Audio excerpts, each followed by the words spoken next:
الحمد لله نحمده ونستعينه ونستغفره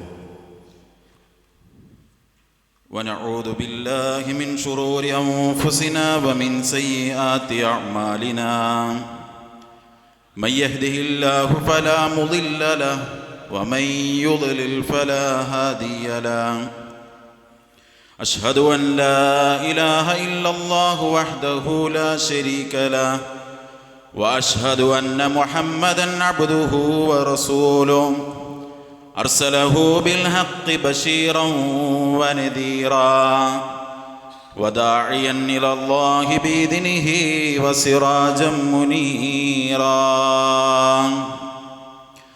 اللهم صل على محمد وعلى آل محمد كما صليت على إبراهيم وعلى آل إبراهيم إنك حميد مجيد اللهم بارك على محمد وعلى آل محمد كما باركت على إبراهيم وعلى آل إبراهيم إنك حميد مجيد أما بعد فإن خير الكلام كلام الله وخير الهدي هدي محمد صلى الله عليه وسلم وشر الأمور محدثاتها وكل محدثة بدعة وكل بدعة ضلالة وكل ضلالة في النار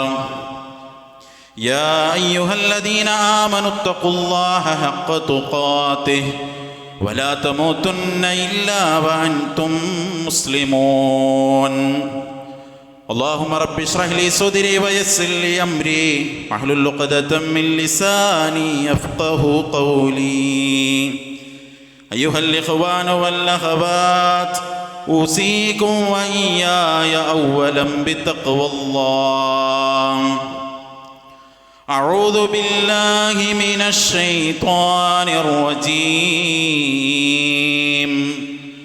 بسم الله الرحمن الرحيم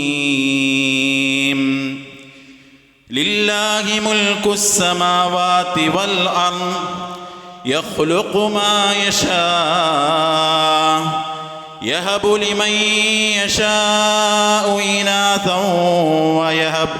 ويهب لمن يشاء الذكور أو يزوجهم ذكرانا وإناثا ويجعل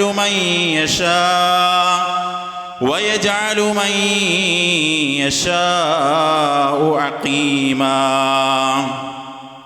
إنه عليم قدير. സ്നേഹമുള്ള വിശ്വാസിനികൾ, നമ്മെ എല്ലാവരെയും സൃഷ്ടിക്കുകയും ധാരാളം അനുഗ്രഹങ്ങൾ നൽകി നമ്മെ പരിപാലിച്ചു കൊണ്ടിരിക്കുകയും ചെയ്യുന്ന ഏകനായ കാരുണ്യവാനായ സർവ്വലോക പരിപാലകനായ അല്ലാഹു സുബ്ഹാനഹു വ തആലയെ സൂക്ഷിച്ചുകൊണ്ട് യഥാർത്ഥ വിശ്വാസികളായി ജീവിക്കാൻ എന്നെയും നിങ്ങളെയും ആമുഖമായി ഓർമ്മപ്പെടുത്തുകയാണ്, വസിയ്യത്ത് ചെയ്യുകയാണ്. അല്ലാഹു സുബ്ഹാനഹു വ തആല അവനിഷ്ടപ്പെടുന്ന വഴിയെ ജീവിക്കാൻ നമ്മെ എല്ലാവരെയും അനുഗ്രഹിക്കുമാറാകട്ടെ. നാം അനുഭവിക്കുന്ന എല്ലാത്തരം പ്രയാസങ്ങൾക്കും അല്ലാഹു നമുക്ക് ആശ്വാസം നൽകുമാറാകട്ടെ. രോഗികൾക്ക് അല്ലാഹു ശിഫ നൽകുമാറാകട്ടെ. മരണപ്പെട്ടവർക്ക് അല്ലാഹു മഗ്ഫിറത്ത് നൽകി അനുഗ്രഹിക്കുമാറാകട്ടെ. കരളലിയിപ്പിക്കുന്ന, കണ്ണിനെ നനയിക്കുന്ന, മനസ്സ് വല്ലാതെ സങ്കടപ്പെട്ടു പോകുന്ന വാർത്തകൾ പത്രമാധ്യമങ്ങളിലൂടെയും സോഷ്യൽ മീഡിയ സംവിധാനങ്ങളിലൂടെയും ദിനേന നമ്മൾ കേട്ടുകൊണ്ടിരിക്കുകയാണ്. ആ വാർത്തകളിൽ നമ്മുടെ പൊന്നോമന മക്കളുമായി ബന്ധപ്പെട്ട് നിൽക്കുന്ന ധാരാളം കാര്യങ്ങൾ കഴിഞ്ഞ കുറേ ദിവസങ്ങളായി നമ്മൾ കേട്ടുകൊണ്ടിരിക്കുന്നു. നമ്മുടെ പ്രിയപ്പെട്ട പൊന്നോമന മകൻ ഹനീൻ എന്നു പേരുള്ളൊരു കുട്ടി ദിവസങ്ങൾ വെന്റിലേറ്ററിൽ കിടന്ന് സൗദിയിൽ മരണപ്പെട്ടത് കഴിഞ്ഞ മാസത്തിൻ്റെ അവസാനത്തിലൊക്കെയായി നമ്മൾ കേൾക്കുകയുണ്ടായി. അല്ലാഹു ആ കുട്ടിക്ക് സ്വർഗം നൽകുമാറാകട്ടെ. കഴിഞ്ഞ 2-3 ദിവസങ്ങളായി തിരുവമ്പാടിയിലുള്ള നമ്മുടെ ഒരു സജീവ പ്രവർത്തകൻ്റെ കുട്ടി കരൾ സംബന്ധമായ അസുഖം അനുഭവിക്കുകയും ഇപ്പോൾ കരൾ മാറ്റിവെച്ച് വളരെ ക്രിട്ടിക്കലായ അവസ്ഥയിലൂടെ മുന്നോട്ട് പോയിക്കൊണ്ടിരിക്കുകയാണ്. അല്ലാഹു കുട്ടിക്ക് പൂർണ്ണ ശിഫ പ്രദാനം ചെയ്യുമാറാകട്ടെ. സഹോദരങ്ങളെ, ഇത്തരം വാർത്തകളിൽ ആ രക്ഷിതാക്കളുടെ മനസ്സ് അവരെത്രത്തോളമാണ് അവരുടെ കുട്ടികളെ സ്നേഹിക്കുന്നത്, ഇഷ്ടപ്പെടുന്നത് എന്ന് സോഷ്യൽ മീഡിയയിലുള്ള അവരുടെ വോയിസുകളും എഴുത്തുകളും കാണുമ്പോൾ നമുക്ക് മനസ്സിലാകുന്നുണ്ട്. ആവർത്തിച്ച് പ്രാർത്ഥിക്കാൻ പറഞ്ഞ് ഓരോ മിനിറ്റിലും എന്ന് പറയുന്ന രൂപത്തിൽ ആ പിതാവ് മെസ്സേജ് അയച്ചു കൊണ്ടേയിരിക്കുകയാണ്. ഹനീൻ്റെ പിതാവ് മരണത്തിന് ശേഷം അവനെക്കുറിച്ച് എഴുതിയ വരികൾ കണ്ണു നിറയാതെ നമുക്ക് വായിക്കാനാവുകയില്ല. എന്നാൽ മറുഭാഗത്ത് നമ്മൾ വേദനിക്കുന്ന മറ്റൊരു വാർത്ത കൂടി കാണുന്നുണ്ട്. നെടുമങ്ങാടുള്ള 1.5 വയസ്സ് മാത്രം പ്രായമുള്ള ഒരു കുഞ്ഞു പൈതൽ മാതാവിൻ്റെ കാമുകനാൽ വേദനകൾ അനുഭവിക്കേണ്ടി വരികയും ആ പൊന്നുമോൻ്റെ 2 കൈകളും തല്ലിയൊടിച്ച അവസ്ഥയിൽ സിഗരറ്റ് കുറ്റികൾ കൊണ്ട് 50-ലധികം മുറിവുകൾ ആ കുട്ടിയുടെ ശരീരത്തിൽ വരുത്തിയതിൻ്റെ വാർത്തകൾ നമ്മൾ കാണുകയുണ്ടായി. പ്രസവിച്ച പൊന്നുമോന് ഈ നിലക്ക് വേദന അനുഭവിച്ച് മരണപ്പെട്ടപ്പോൾ പോലും ആ അമ്മ കാമുകന് വേണ്ടി സംസാരിക്കുന്നത് നാം കണ്ടുകൊണ്ടിരിക്കുകയാണ്. സഹോദരങ്ങളെ, ഈ അനുഭവങ്ങളൊക്കെ മുന്നിൽ വെച്ച് നമുക്കും അല്ലാഹു മക്കളെ തന്നിട്ടുണ്ട്. ആ മക്കളോട് നമ്മുടെ മനസ്സെന്താണ് എന്ന് നമ്മൾ തീർച്ചയായും പരിശോധിക്കേണ്ടതുണ്ട്. ഒരുപക്ഷെ വിവാഹ ജീവിതത്തിലേക്ക് പ്രവേശിച്ചിട്ട് നാളേറെയായിട്ടും കുട്ടികളെ കിട്ടാതെ സങ്കടപ്പെടുന്നവർ നമ്മുടെ കൂട്ടത്തിലുണ്ട്. അല്ലാഹു അവർക്ക് സ്വാലിഹീങ്ങളായ സന്താനങ്ങളെ നൽകുമാറാകട്ടെ. നമ്മുടെ മക്കളുടെ കാര്യത്തിൽ നബി സല്ലല്ലാഹു അലൈഹി വസല്ലമ മക്കളോട് പെരുമാറിയതിൻ്റെ അത്ഭുതകരമായ ചരിത്രങ്ങൾ നമുക്ക് വായിക്കാൻ കഴിയും ഹദീസുകളിൽ. ആ ചരിത്രത്തിലൂടെ നമ്മൾ കടന്നു പോകുമ്പോൾ ആ പ്രവാചകൻ സല്ലല്ലാഹു അലൈഹി വസല്ലമയെ മക്കളുടെ കാര്യത്തിൽ മാതൃകയാക്കാൻ മാതാവെന്ന നിലക്ക്, പിതാവെന്ന നിലക്ക് എനിക്കും നിങ്ങൾക്കും എന്നെ കേൾക്കുന്ന പ്രിയപ്പെട്ട സഹോദരിമാർക്കും കഴിഞ്ഞിട്ടുണ്ടോ എന്ന് നമ്മൾ ചിന്തിക്കണം. നിഷ്കളങ്കമായിരുന്നു റസൂലുള്ളാഹി സ്വല്ലല്ലാഹു അലൈഹി വസല്ലമ മക്കളോട് കാണിച്ച സ്നേഹം. ആയിഷ റളിയല്ലാഹു അൻഹ പറയാണ്, ഖദിമ നാസും മിനൽ അഅറാബി അലാ റസൂലില്ലാഹി സ്വല്ലല്ലാഹു അലൈഹി വസല്ലം. നബി സല്ലല്ലാഹു അലൈഹി വസല്ലമയുടെ അടുത്ത അറാബികളായ കുറച്ച് ആളുകൾ വന്നു. എന്നിട്ട് നബി സല്ലല്ലാഹു അലൈഹി വസല്ലമയോട് ചോദിക്കാണ്, ആ തുഖബ്ബിലൂന സ്വിബിയാനക്കും? ഖാലു നഅം. നിങ്ങൾ നിങ്ങളുടെ കുട്ടികളെ ഉമ്മ വെക്കാറുണ്ടോ, ചുംബിക്കാറുണ്ടോ? അപ്പം അതേ എന്ന് പറഞ്ഞു. ഫഖാലു, ആ സമയത്ത് അവർ പറയാണ്, മാ നുഖബ്ബിൽ, ഞങ്ങൾ ഞങ്ങളുടെ കുട്ടികളെ ചുംബിക്കാറില്ല. ഫഖാല റസൂലുള്ളാഹി സ്വല്ലല്ലാഹു അലൈഹി വസല്ലം, നബി സല്ലല്ലാഹു അലൈഹി വസല്ലം പറഞ്ഞു, വ അംലികു ഇൻ കാന അല്ലാഹു നസഅ മിൻകുമുർ റഹ്മ, നിങ്ങളിൽ നിന്ന്, നിങ്ങളുടെ മനസ്സിൽ നിന്ന്, ഹൃദയത്തിൽ നിന്ന് അല്ലാഹു കാരുണ്യം എടുത്തു കളഞ്ഞാൽ എനിക്കെന്ത് ചെയ്യാനാകുമെന്ന്. കാരുണ്യം മനസ്സിലുണ്ടോ, നന്മ മനസ്സിലുണ്ടോ, അവർക്ക് അവരുടെ കുട്ടികളെ ഒന്ന് ചുംബിക്കാതിരിക്കാൻ കഴിയുകയില്ല എന്ന് റസൂലുള്ളാഹി സ്വല്ലല്ലാഹു അലൈഹി വസല്ലമ പഠിപ്പിക്കാൻ. സഹോദരങ്ങളെ, എത്ര ദിവസമായി നമ്മൾ നമ്മുടെ കുട്ടികൾക്കൊരു ചുംബനം കൊടുത്തിട്ട്? ചിലപ്പോഴെങ്കിലും ആളുകൾ ചിന്തിക്കും, അവൻ അതിന് മാത്രം ചെറിയ കുട്ടിയൊന്നും അല്ലല്ലോ. ഒരിക്കൽ 10ാം ക്ലാസ്സിലും +1-ലും +2-ലും പഠിക്കുന്ന ആൺകുട്ടികളുടെ ഒരു ക്യാമ്പിൽ അവരുടെ ഉമ്മമാരോടായിരുന്നു എനിക്ക് സംസാരിക്കാനുണ്ടായിരുന്നത്. ആ കുട്ടികൾ തന്ന ഫീഡ്ബാക്കിലുള്ളത്, ഉമ്മയിൽ നിന്ന് ഒരു ചുംബനം കിട്ടാൻ ഞങ്ങൾ ആഗ്രഹിക്കുന്നുണ്ട്, പക്ഷെ അനുജനെ ചുംബിക്കുന്നത് പോലും ഞാൻ കണ്ടിട്ടില്ല എന്നതാണ് ഒരു കുട്ടിയുടെ ഫീഡ്ബാക്ക്. സഹോദരങ്ങളെ, മുതിർന്ന ആൺകുട്ടികൾ പോലും സ്വന്തം ഉമ്മ എന്നെ ഒന്ന് ചേർത്തു പിടിച്ച് ബാപ്പ എനിക്കൊരു മുത്തം തന്നിരുന്നെങ്കിൽ എന്നാഗ്രഹിക്കുന്നുണ്ടെങ്കിൽ, റസൂലുള്ളാഹി സ്വല്ലല്ലാഹു അലൈഹി വസല്ലമ വിവാഹത്തിന് ശേഷം പോലും ഫാത്തിമ റളിയല്ലാഹു അൻഹയെ ആ നിലക്ക് പരിഗണിച്ചുവെങ്കിൽ നമുക്ക് നമ്മുടെ മക്കളെ അങ്ങനെ പരിഗണിക്കാൻ സാധിച്ചിട്ടുണ്ടോ എന്ന് നമ്മൾ ചിന്തിക്കണം. എല്ലാ സന്ദർഭത്തിലും കളങ്കമില്ലാതെ റസൂലുള്ളാഹി സ്വല്ലല്ലാഹു അലൈഹി വസല്ലമ തൻ്റെ സ്നേഹം മക്കൾക്ക് നൽകിയിട്ടുണ്ട്. അബ്ദുല്ലാഹി ഇബ്നു ഷദ്ദാദ് റളിയല്ലാഹു അൻഹു അദ്ദേഹത്തിൻ്റെ പിതാവിൽ നിന്ന് ഒരു സംഭവം ഉദ്ധരിക്കുന്നുണ്ട്. ഒരിക്കൽ നബി സല്ലല്ലാഹു അലൈഹി വസല്ലമ മഗ്രിബോ അല്ലെങ്കിൽ ഇശാഓ നിസ്കാരത്തിൻ്റെ സമയത്ത് ഒരു സുജൂദ് കുറച്ചധികം ദീർഘമായി നബി സല്ലല്ലാഹു അലൈഹി വസല്ലമ നിർവഹിക്കുന്നുണ്ട്. സുജൂദിൽ നിന്ന് എഴുന്നേൽക്കുന്നില്ല. അപ്പോൾ ഷദ്ദാദ് റളിയല്ലാഹു അൻഹുവിൻ്റെ ഉപ്പ പറയാണ്, അദ്ദേഹം സുജൂദിൽ നിന്നൊന്ന് തലപൊക്കി നോക്കി എന്നാണ്, എന്തെങ്കിലും റസൂലിന് പറ്റിയതാണോ എന്നറിയാൻ.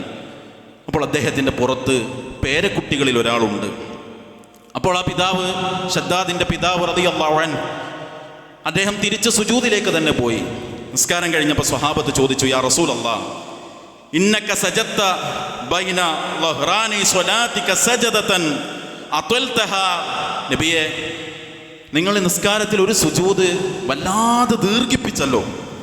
ഹത്താ ലനന്ന അന്നഹു ഖദ് ഹദസ അംറുൻ ഔ അന്നഹു യൂഹാ ഇലൈക്.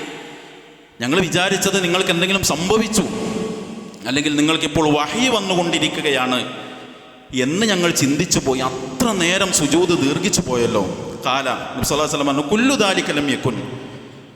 നിങ്ങൾ ഈ പറഞ്ഞ കാര്യങ്ങളൊന്നും സംഭവിച്ചിട്ടില്ല. വലാകിൻ ഇബ്നൈ ഇർതഹലനി ഫകരിഹ്തു അൻ ഉഅജ്ജില ഹത്താ യഖ്ദി ഹാജത. എൻ്റെ പേരക്കുട്ടികളിൽ ഒരാൾ എന്നെ വാഹനമാക്കുന്ന രൂപത്തിൽ അവൻ എൻ്റെ പുറത്ത് കയറിയിരുന്നു. അപ്പോൾ അവൻ എന്താണോ ആവശ്യം അതവൻ നിർവഹിക്കുന്നത് വരെ ഞാൻ ധൃതി കാണിച്ചില്ല. അവൻ സ്വമേധയാൽ ഇറങ്ങിപ്പോകുന്നത് വരെ ഞാൻ ധൃതി കാണിക്കാതിരുന്നതാണ് എന്ന് റസൂലുള്ളാഹി സ്വല്ലല്ലാഹു അലൈഹി വസല്ലമ പ്രതികരിക്കുകയാണ്. സഹോദരങ്ങളെ, നിസ്കാരത്തിൽ സുജൂദിൽ നൂറുകണക്കിന് സ്വഹാബിമാർ പിന്നിലുണ്ടെന്നറിഞ്ഞിട്ടും സ്വന്തം കുട്ടിയെ വേദനിപ്പിക്കാതെ സ്നേഹിച്ചു റസൂലുള്ളാഹി സ്വല്ലല്ലാഹു അലൈഹി വസല്ലം. അങ്ങനെ ഒരു നിഷ്കളങ്കമായ സ്നേഹം എല്ലായിടത്തും പരിഗണിച്ച് നമുക്ക് നിർവഹിക്കാൻ കഴിയുന്നുണ്ടോ എന്ന് നമ്മൾ ചിന്തിക്കണം. കുട്ടികളുടെ അവകാശങ്ങൾ റസൂലുള്ളാഹി സ്വല്ലല്ലാഹു അലൈഹി വസല്ലമ വകവെച്ചു കൊടുത്തു. നബി സല്ലല്ലാഹു അലൈഹി വസല്ലമക്ക് ഒരിക്കൽ ഒരു പാനീയം കൊണ്ടുവരപ്പെട്ടു. അപ്പോൾ നബി സല്ലല്ലാഹു അലൈഹി വസല്ലമയുടെ ഒരു പതിവാണ് അത് കുടിച്ച് മറ്റുള്ളവർക്കും കുടിക്കാൻ കൊടുക്കും. അപ്പോൾ ഇസ്ലാമികമായ ഒരു സദസ്സിൽ ഒരു വസ്തു വിതരണം ചെയ്യുമ്പോൾ വലതുഭാഗത്തേക്കാണ് വിതരണം ചെയ്ത് തുടങ്ങേണ്ടത്. അതൊരു സുന്നത്താണ്. അപ്പോൾ നബി സല്ലല്ലാഹു അലൈഹി വസല്ലം ഈ പാനീയം കുടിച്ചു കഴിഞ്ഞപ്പോൾ വലതുഭാഗത്തുള്ളതൊരു കുട്ടിയും ഇടതുഭാഗത്തുള്ളത് മുതിർന്ന സ്വഹാബിമാരുമാണ്. അപ്പോൾ നബി സല്ലല്ലാഹു അലൈഹി വസല്ലം ആ കുട്ടിയോട് ചോദിച്ചു. ഫഖാലിൽ ഗുലാം, സഹൽ ഇബ്നു സഈദ് സാഇദ് റളിയല്ലാഹു അൻഹു പറയാണ്, നബി ചോദിച്ചു, ഫഖാലിൽ ഗുലാം അത്തഇദനു ലീ അൻ ഉഅതിയ ഹഉലാഇ. മോനെ, ഈ മുതിർന്ന ആളുകൾക്ക് ഇത് കൊടുക്കാൻ നീ എന്നെ അനുവദിക്കുമോ? അപ്പോൾ ഫഖാലിൽ ഗുലാം, ആ കുട്ടി പറഞ്ഞു, ലാ വല്ലാഹി യാ റസൂലല്ലാഹ് ലാ ഊസിറു ബിനസീബി മിൻക അഹദ. താങ്കളിൽ നിന്ന് എനിക്ക് കിട്ടാനുള്ള ഓഹരി ഞാൻ വേറെ ആർക്കും കൊടുക്കൂല റസൂലേ. സഹൽ ഇബ്നു സഈദ് റളിയല്ലാഹു അൻഹു പറയാണ്, ഫതല്ലഹു റസൂലുള്ളാഹി സ്വല്ലല്ലാഹു അലൈഹി വസല്ലം ഫീ യദി. ആ കുട്ടിയുടെ കയ്യിൽ തന്നെ നബി സല്ലല്ലാഹു അലൈഹി വസല്ലം ആ പാനപാത്രം ഏൽപ്പിച്ചു എന്നാണ്. നോക്കൂ, നിങ്ങൾ ഈ ഹദീസ് വിശദീകരിക്കുമ്പോൾ മുൻഗാമികൾ പറയാണ്, ഒരു കുട്ടിയുടെ അവകാശത്തെ പരിഗണിച്ചു റസൂലുള്ളാഹി സ്വല്ലല്ലാഹു അലൈഹി വസല്ലം. നമുക്ക് നമ്മുടെ കുട്ടികളെ പരിഗണിക്കാനും അവരുടേതായ അവകാശങ്ങളെ വകവെച്ചു കൊടുക്കാനും ഞാനും നിങ്ങളും പരിശ്രമിക്കാറുണ്ടോ, നമുക്ക് കഴിയാറുണ്ടോ എന്ന് നമ്മൾ ചിന്തിക്കണം. മറ്റൊന്ന് നമുക്ക് കാണാം, നബി സല്ലല്ലാഹു അലൈഹി വസല്ലം സ്വന്തം കുട്ടികളോട് മാത്രമല്ല മറ്റുള്ള ആളുകളുടെ കുട്ടികളോട് പോലും നബി സല്ലല്ലാഹു അലൈഹി വസല്ലം എത്ര സ്നേഹമാണ് കാണിച്ചത്. അനസ് ബിൻ മാലിക് റളിയല്ലാഹു അൻഹു പറയാണ്, നബി സല്ലല്ലാഹു അലൈഹി വസല്ലമയോളം നല്ല സ്വഭാവമുള്ള ഒരാളെയും ഞാൻ കണ്ടിട്ടില്ല. എനിക്ക് വളരെ ചെറിയ ഒരു സഹോദരൻ, വിശദീകരണങ്ങളിൽ കാണാൻ പാലുകൂടി കഴിഞ്ഞ് കുറച്ചായിട്ടേ ഉള്ളൂ, അബൂ ഉമൈർ എന്നു പേരുള്ളൊരു സഹോദരൻ എനിക്കുണ്ടായിരുന്നു.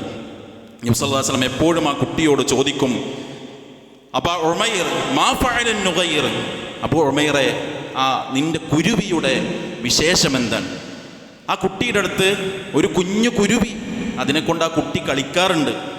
അപ്പം നബി ആ കുട്ടീനെ കാണുമ്പോൾ ചോദിക്കുന്നതാണ്, മോനെ നിന്റെ ഈ കുരുവിക്കുഞ്ഞിൻ്റെ വിശേഷം എന്താണ് എന്ന് ചോദിച്ച് മറ്റുള്ളവരുടെ കുട്ടികളോട് പോലും റസൂലുള്ളാഹി സ്വല്ലല്ലാഹു അലൈഹി വസല്ലം പരിഗണന കാണിച്ചു എന്ന് ഒരു ഉപ്പ എന്ന നിലക്ക്, ഉമ്മ എന്ന നിലക്ക് എനിക്കും നിങ്ങൾക്കും സഹോദരങ്ങളെ സഹോദരിമാരെ നമുക്കിതിനൊക്കെ സാധിക്കുന്നുണ്ടോ എന്ന് നമ്മൾ ചിന്തിക്കണം. ഇതിൻ്റെ അർത്ഥം തെറ്റുകൾ വകവെച്ചു കൊടുക്കണമെന്നല്ല. അതും നബി സല്ലല്ലാഹു അലൈഹി വസല്ലം തന്നെ നമുക്ക് മാതൃക കാണിച്ചു തന്നിട്ടുണ്ട്. ഈ പേരക്കുട്ടികളിൽ ഒരാളായ ഹസൻ റളിയല്ലാഹു അൻഹു ഒരിക്കൽ ബൈത്തുൽ മാലിൽ നിന്നുള്ള സ്വതക്കയിൽ നിന്നുള്ള ഒരു ഈത്തപ്പഴം വായിലിട്ടപ്പോൾ നബി സല്ലല്ലാഹു അലൈഹി വസല്ലമ അത് വായിൽ കൈയിട്ട് പുറത്ത് കളഞ്ഞിട്ട് പറഞ്ഞു, ഇർമി ബിഹാ അമാ അലിംത അൻ ലാ അന്നാ ലാ നഅകുലു സ്വതഖ, മോനെ അത് നീ വലിച്ചെറിയ, നീ ദൂരക്കളയ്, സ്വതക്കയിൽ നിന്ന് നമ്മൾ ഭക്ഷിക്കുകയില്ല എന്ന് നിനക്കറിയുകയില്ലേ എന്നാണ്. സഹോദരങ്ങളെ, ഈ മാതൃകകളൊക്കെ മക്കളെ കാര്യത്തിൽ പരിഗണിച്ച് സ്നേഹിക്കേണ്ടിടത്ത് സ്നേഹിച്ചും തിരുത്തേണ്ടിടത്ത് തിരുത്തിയും നമ്മളിൽ നിന്നൊരു അനുകമ്പയും ഒരു പരിഗണനയും മക്കൾ അനുഭവിക്കുന്നുണ്ടോ എന്ന് നമ്മൾ ചിന്തിക്കണം. അള്ളാൻ്റെ അനുഗ്രഹമാണ് കുട്ടികൾ. അള്ളാഹ് പറഞ്ഞില്ലേ, ലില്ലാഹി മുൽക്കു സമാവാതി വൽ അർദ് യഖ്ലുഖു മാ യശാ യഹബു ലിമൻ യശാഉ ഇനാസ വയഹബു ലിമൻ യശാഉ ദുകൂർ. അള്ളയാണ് ആർക്ക് ഏത് കുട്ടി ഉണ്ടാകണം തീരുമാനിക്കുന്നത്. ചിലർക്ക് ആൺകുട്ടികളെ കൊടുക്കുന്നത്, ചിലർക്ക് പെൺകുട്ടികളെ കൊടുക്കുന്നത് അള്ളാഹുവാണ്. ഔ യുസവ്വിജുഹും ദുക്റാനം വഇനാസ, ചിലർക്ക് ആണിനെയും പെണ്ണിനെയും ഇടകലർത്തി കൊടുക്കുന്നത് അള്ളാഹുവാണ്. വയജഅലു മൻ യശാഉ അഖീമ, ചിലരെ മക്കളില്ലാത്തവരാക്കി മാറ്റുന്നതും അള്ളയാണ് എന്നാണ്. അള്ള തന്ന അനുഗ്രഹമാണ് നമ്മുടെ പൊന്നുമക്കൾ. അവരോടുള്ള ഉത്തരവാദിത്വം നമ്മൾ നിർവഹിക്കണം. ഒരിക്കലൊരു വീട്ടിൽ ഒരു പ്രോഗ്രാമിന് ഒരു കുടുംബത്തെ ക്ഷണിക്കാൻ വേണ്ടി സ്കോഡ് പോയപ്പോൾ ആ വീട്ടിൽ അവരുടെ പെയിൻറ്റിങ് വർക്കിൻ്റെ ഫിനിഷിങ് സമയത്താണ്. അപ്പോൾ അവരുടെ വീട്ടിലൊരു ഡിസൈൻ ഉണ്ട് ചുമരിൽ, അതിനൊരു ഗോൾഡൻ കളർ പെയിൻറ്റ് കൊടുത്തുകൊണ്ടിരിക്കാൻ. അപ്പോൾ കൂടെയുള്ള ഒരാൾ തമാശയിൽ പറഞ്ഞു, ഉള്ള സ്വർണം മുഴുവൻ ചുമരിൽ തേച്ച് കളയാണോ? ആ വീട്ടിലെ ആ ഭാര്യ ഭർത്താക്കന്മാർക്ക് മക്കളില്ല. തമാശയിൽ ചോദിച്ച ചോദ്യത്തോട് ആ സ്ത്രീ പ്രതികരിച്ചത്, ഞങ്ങളുടെ സ്വർണം ചുമരിൽ കളയല്ലാതെ കൊടുക്കാനൊരു കുട്ടിയില്ലല്ലോ എന്ന ഉമ്മ പ്രതികരിച്ചു. സഹോദരങ്ങളെ, കുട്ടികളില്ലാത്തവരുടെ വേദന അതില്ലാത്തവർക്കേ അറിയൂ. വർഷങ്ങളായി ചികിത്സയും ഭീമമായ സംഖ്യ കൊടുത്ത് മരുന്നും കുടിച്ച് ശരീരത്തിൽ വരുന്ന വേദനകൾക്കൊരു പെയിൻ കില്ലർ പോലും കഴിക്കാൻ പറ്റാതെ, ഒരു പനി വന്നാൽ ഒരു പാരസെറ്റമോൾ പോലും ഉപയോഗിക്കാൻ കഴിയാതെ മക്കൾക്ക് വേണ്ടി ചികിത്സ നടത്തുന്നൊരു പെണ്ണിനോട് നിങ്ങൾ ചോദിക്കണം, കുട്ടി എന്നത് എത്ര വലിയ ആഗ്രഹമാണ് എന്ന്. അധ്വാനത്തിൻ്റെ ഭീമമായ സംഖ്യയെടുത്ത് അവളെ ചികിത്സിക്കുന്ന അവളുടെ ഭർത്താവിനോട് ചോദിക്കണം, ഒരു കുട്ടിക്ക് വേണ്ടി മനസ്സെത്ര കൊതിക്കുന്നുണ്ട് എന്ന്. എനിക്കും നിങ്ങൾക്കും അല്ലാഹു 2-3 മക്കളെ തന്നിട്ട് നന്ദി കാണിക്കുന്നൊരു ബാപ്പയാകാൻ, ഉമ്മയാകാൻ നമുക്ക് പറ്റിയിട്ടുണ്ടോ എന്ന് നമ്മൾ ചിന്തിക്കണം. അതല്ല, മക്കൾ അനുഭവിച്ച വേദനയുടെ കഷ്ടപ്പാടിൻ്റെ കണക്ക് നമ്മുടെ മക്കൾ പരലോകത്ത് നമ്മളെക്കുറിച്ച് പറയോ നമ്മൾ ചിന്തിക്കണം. നീതിയോടുകൂടി നമ്മൾ അവരോട് പെരുമാറണം. നമ്മുടെ കൺകുളിർമയായി, കരളിൻ്റെ കഷ്ണങ്ങളായി നമ്മുടെ മക്കളെ നമ്മൾ വളർത്തണം. നിലനിൽക്കുന്ന നന്മയാണ് മക്കളെന്ന് തിരിച്ചറിയണം. നമ്മുടെ ബന്ധങ്ങളുടെ കണ്ണി മക്കളിലൂടെയാണ് വലുതാകുന്നത് എന്ന് നമ്മൾ തിരിച്ചറിയുക. നല്ല മാതാവാവുക, പിതാവാവുക. അള്ളാഹു നമ്മെ അനുഗ്രഹിക്കുമാറാകട്ടെ. അൽഹംദുലില്ലാഹി റബ്ബിൽ ആലമീൻ. അസ്സലാത്തു വസ്സലാമു അലാ റസൂലിഹിൽ കരീം വഅലാ ആലിഹി വസഹ്ബിഹി അജ്മഈൻ. അമ്മാ ബഅദ്. സ്നേഹമുള്ള വിശ്വാസിനികളെ, അള്ളാഹുവിനെ സൂക്ഷിച്ച് ജീവിക്കാൻ ഒരിക്കൽ കൂടി ഉണർത്തുകയാണ്, വസിയ്യത്ത് ചെയ്യുകയാണ്. അള്ളാഹു നമ്മെ അനുഗ്രഹിക്കുമാറാകട്ടെ. ഇന്ന് ജൂൺ 5 പരിസ്ഥിതി ദിനവുമായി ബന്ധപ്പെട്ട് കുറേ മെസ്സേജുകൾ വരും. പൊതുവേ അതിൽ കാണുന്നൊരു ഹദീസാണ്. നബി സല്ലല്ലാഹു അലൈഹി വസല്ലം പറഞ്ഞു, ഇൻ ഖാമത്തി സാഅ വബിയഹ്ദി അഹദികും ഫസീലത്തുൻ ഫൈൻ ഇസ്തതാഅ അൻ ലാ യഖൂമ ഹത്താ യഗ്രിസഹാ ഫൽയഫ്അൽ. ലോകാന്ത്യം സംഭവിക്കുമ്പോൾ നിങ്ങളുടെ കയ്യിൽ ഒരു ചെടിയുണ്ടെങ്കിൽ, ഒരു തൈ ഉണ്ടെങ്കിൽ ലോകാവസാനത്തിന് മുൻപ് അത് കൃഷി ചെയ്യാൻ സാധിക്കുമെങ്കിൽ നിങ്ങൾ ചെയ്യണം. ആ ഹദീസിൻ്റെ വിശദീകരണത്തിൽ കുറേ കാര്യങ്ങളുണ്ട്. ഒന്ന്, ഭൂമിയെ എപ്പോഴും സമൃദ്ധിയായി നിലനിർത്താൻ അള്ളാഹു പ്രോത്സാഹിപ്പിക്കുന്നു എന്ന്. മറ്റൊന്ന്, നമുക്കും മറ്റുള്ളവർക്കും ഉപകാരപ്പെടുന്ന കാര്യങ്ങൾ എപ്പോഴും ചെയ്യണം. അവസാന സമയവും നന്മ ചെയ്യാൻ കഴിയുന്നത്ര നമ്മൾ പരിശ്രമിക്കണം. ഈ പാഠങ്ങളൊക്കെ ഈ ഹദീസിൽ നിന്ന് ഉൾക്കൊണ്ട് നമുക്ക് നമ്മുടെ പ്രകൃതിയോട് ചെയ്യാൻ കഴിയുന്ന നന്മകളൊക്കെ ചെയ്ത് മുന്നോട്ട് പോകാൻ നമ്മൾ പരിശ്രമിക്കുക. അള്ളാഹു എല്ലാ നന്മകൾക്കും തൗഫീഖ് നൽകി അനുഗ്രഹിക്കുമാറാകട്ടെ. എല്ലാ തിന്മകളിൽ നിന്ന്, അരുതായ്മകളിൽ നിന്ന് അകന്ന് ജീവിക്കാൻ അള്ളാഹു നമ്മെ തുണക്കുമാറാകട്ടെ. റബ്ബ് സുബ്ഹാനഹു വ തആല മാരകമായ രോഗങ്ങളിൽ നിന്ന്, അപകടങ്ങളിൽ നിന്ന്, അപകട മരണങ്ങളിൽ നിന്ന്, ശാരീരിക, സാമ്പത്തിക, മാനസിക പ്രയാസങ്ങളിൽ നിന്ന്, പ്രതിസന്ധികളിൽ നിന്ന് നമ്മെ എല്ലാവരെയും കാത്തുരക്ഷിക്കുമാറാകട്ടെ. രോഗത്തിൻ്റെ പ്രയാസങ്ങൾ അനുഭവിക്കുന്നവർക്ക് അള്ളാഹു പൂർണ്ണ ശിഫ പ്രദാനം ചെയ്യുമാറാകട്ടെ. മരണപ്പെട്ടവർക്ക് അള്ളാഹു മഗ്ഫിറത്ത് നൽകുമാറാകട്ടെ. തൗഹീദിലായി ജീവിച്ചു മരിക്കാൻ അള്ളാഹു നമ്മെ തുണക്കുമാറാകട്ടെ. ഞാൻ നേരത്തെ പറഞ്ഞ നമ്മുടെ പൊന്നുമോൻ കരൾ മാറ്റിവെച്ച് ചികിത്സയിൽ മുന്നോട്ട് പോകുന്ന കുട്ടിക്ക് അള്ളാഹു പൂർണ്ണ ആഫിയത്തും ശിഫയും നൽകി അനുഗ്രഹിക്കുമാറാകട്ടെ. നമ്മയും നമ്മുടെ മക്കളെയും അള്ളാഹു അത്തരം പ്രയാസങ്ങളിൽ നിന്ന് കാത്തുരക്ഷിക്കുമാറാകട്ടെ. അല്ലാഹു ഗഫിർ ലിൽ മുഅ്മിനീന വൽ മുഅ്മിനാത്ത് വൽ മുസ്ലിമീന വൽ മുസ്ലിമാത്ത് റബ്ബനാ തഖബ്ബൽ മിന്നാ ഇന്നക അൻത സമീഉൽ അലീം വതുബ് അലൈനാ ഇന്നക അൻത തവ്വാബുർ റഹീം. റബ്ബനാ ആതിനാ ഫിദ് ദുനിയാ ഹസന വഫിൽ ആഖിറതി ഹസനത വഖിനാ അദാബന്നാർ. വസ്സലാമു അലൽ മുർസലീൻ വൽഹംദുലില്ലാഹി റബ്ബിൽ ആലമീൻ.